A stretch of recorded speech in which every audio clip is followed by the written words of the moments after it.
আজকের এপিসোডে আমরা প্যারাগ্রাফ ট্যাগ নিয়ে দেখব। তো চলুন আমরা আমাদের শুরুতেই আমাদের যে বেসিক স্ট্রাকচার সেটা সাজিয়ে ফেলি।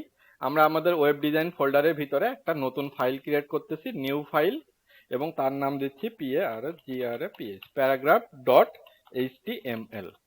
এই নামে আমরা একটা HTML ফাইল ওপেন করে নিলাম এবং আমাদের যে কিবোর্ডে শিফট চেপে ধরে ওয়ান এক্সক্লেমেটরি সিম্বল দিয়ে যে ট্যাব চাপলে পরে যে বেসিক স্ট্রাকচারটা সেটা আমরা দাঁড় করিয়ে নিব এবং এখানে আমরা হচ্ছে আমাদের ডকুমেন্টের টাইটেল দিয়ে দিই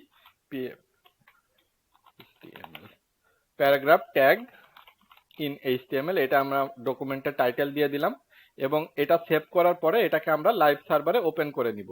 তো লাইভ সার্ভারে এখন আমরা অলরেডি যদি কাজ করা অবস্থায় অন্য আরেকটা ফাইল অ্যাক্সেস করতে চাই এই ফোল্ডারে, তাহলে পরে আমরা এখান থেকে জাস্ট এই যে আমাদের ব্রাউজার পাশের ট্যাবে আমরা এখানে ব্রাউজারে যদি যাই, এটা যদি কেটে দিই এবং এন্টার করি, তাহলে আমরা দেখতে পাচ্ছি যে আমরা রুট, এখন আমরা কিন্তু মানে লাইভ সার্ভারে আছি। তার মানে আমরা এখন রুট ডিরেক্টরি থেকে আমাদের এই প্যারাগ্রাফ ডট HTML এই পেজটাতে যেতে পারি। আবার এই যে এই পেজটাতে আসার এই প্রসেসটা যদি আপনাদের কাছে জটিল মনে হয়, তাহলে পরে আপনারা চাইলে এখান থেকে লাইভ সার্ভার গো লাইভে ক্লিক করে বা রাইট বাটন ক্লিক করে ওপেন উইথ লাইভ সার্ভারে ক্লিক করেও আপনারা কিন্তু যেতে পারেন।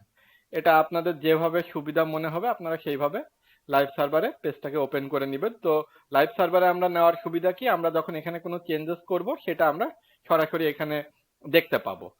সেভ করার সাথে সাথে আমরা এখানে কোড করব, কোড করার পরে কন্ট্রোল এস দিয়ে যখন আমরা পেজটাকে সেভ করব সাথে সাথে আমাদের এখানে হচ্ছে চেঞ্জেসটা চলে আসবে। তো আজকে আমরা প্যারাগ্রাফ ট্যাগ নিয়ে আলোচনা করব HTML এর। তো HTML এ প্যারাগ্রাফ বলতে আমরা আসলে কি বুঝাইতেছি? প্যারাগ্রাফ বলতে আমরা যে আমাদের মনে করেন আমরা যদি একটা রচনা লিখতে চাই বা আমরা ছোটবেলায় যে প্যারাগ্রাফ গুলা পড়ছি, লোড শেডিং এর প্যারাগ্রাফ। তো এই যে লোড শেডিং এর প্যারাগ্রাফ আমরা কি করে একটা হেডলাইন লেখে সেটা আমরা দেখেছি। তো তারপরে যে আমরা একটা লোড শেডিং এর প্যারাগ্রাফ যখন আমরা লিখতে যাই তখন 3-4টা প্যারা থাকে। তো সেই প্যারাগুলোকে আমরা আসলে HTML এ যখন প্রকাশ করতেছি আমরা প্যারাগ্রাফ হিসেবে প্রকাশ করতেছি। তো আমরা প্যারাগ্রাফের জন্য আমরা HTML A P tag use করব। এই পি ট্যাগ একটা ডাবল বডি ট্যাগের এক্সাম্পল, তার ওপেনিং আছে এবং ক্লোজিং আছে। তাইলে এই শুরু থেকে শেষ পর্যন্ত এইটুকু আমরা বলতেছি একটা প্যারাগ্রাফ এলিমেন্ট।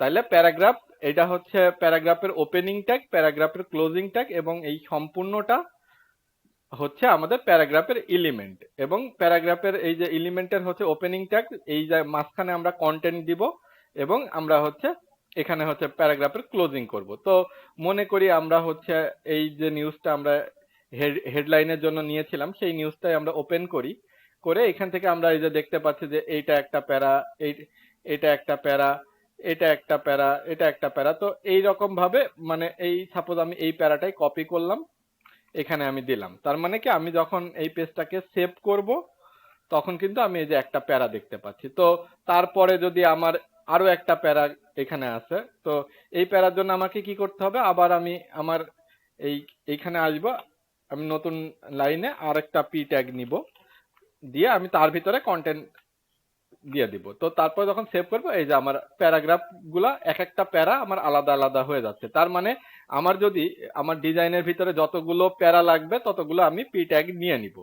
এক একটা পি ট্যাগের শুরু থাকবে শেষ থাকবে। তার মানে এইটা একটা প্যারাগ্রাফ এলিমেন্ট, এইটা আমার আরেকটা দ্বিতীয় প্যারাগ্রাফ এলিমেন্ট। আমার যদি আরো একটা প্যারাগ্রাফ এলিমেন্টের দরকার পড়ে আমি আরেকটা পি ট্যাগ নেব, তাহলে এর ভিতরে আমি চাইলে আরো একটা প্যারা অ্যাড করে দিতে পারবো। এইভাবে আমরা হচ্ছে আমাদের যে পি ট্যাগ সেটা হচ্ছে আমাদের পেজের ভিতরে ব্যবহার করব। তো পরবর্তী ভিডিও দেখার আমন্ত্রণ থাকলো। ধন্যবাদ সবাইকে। আসসালামু আলাইকুম।